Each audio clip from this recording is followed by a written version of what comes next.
Hi అండి, welcome back to our channel. 3-4 months నుంచి కంటిన్యూస్గా వీడియోస్ అప్లోడ్ చేస్తూ ఉన్నాను. షార్ట్స్ కానివ్వండి లేదా లాంగ్ వీడియోస్ కానీ. బట్ ప్రజెంట్ ఒక 3 డేస్ నుంచి మన ఈ ఛానల్లో ఏ విధమైన వీడియో రాలేదు కదండి. రీజన్ అయితే ఇదేనమాట. ప్రజెంట్ మేము పూణే వచ్చాము మా ఆడపడుచు మ్యారేజ్కి అనమాట.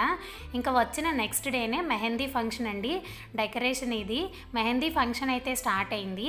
మెహందీ ఫంక్షన్ అనుకుంటాం కానీ బిగ్ టాస్క్ అయితే పెళ్లి కూతురుకే ఉంటుంది. ఆ మెహందీ అయ్యేంత వరకు కదలకుండా కూర్చోవాలి అంటే చాలా టైం పడుతుంది. అయినా చాలా ఓపిక్గా కూర్చొని పెట్టించుకుందనమాట. చాలా బాగుంది డిజైన్ అయితే. ఇంకా ఆ తర్వాత అందరూ వేయించుకుంటారు కదండి. బ్రైడల్కి వేసేవారు వేరుంటారు, నార్మల్ వాళ్ళకి వేసేవారు వేరుగా ఉంటారనమాట. ఇంకా అందరం ఒకరి తర్వాత ఒకరం కూర్చొని వేయించుకుంటూ ఉన్నాము. Finally after wash mehndi output ఇదేనండి. నెక్స్ట్ డేకి ఇంకాస్త మంచి కలర్ వస్తుందన్నమాట. ముందు ఇంకా మంచి వీడియోస్ షేర్ చేయడానికి ట్రై చేస్తాను. వీడియో నచ్చితే చిన్న లైక్ ఇచ్చి సపోర్ట్ చేయండి. థ్యాంక్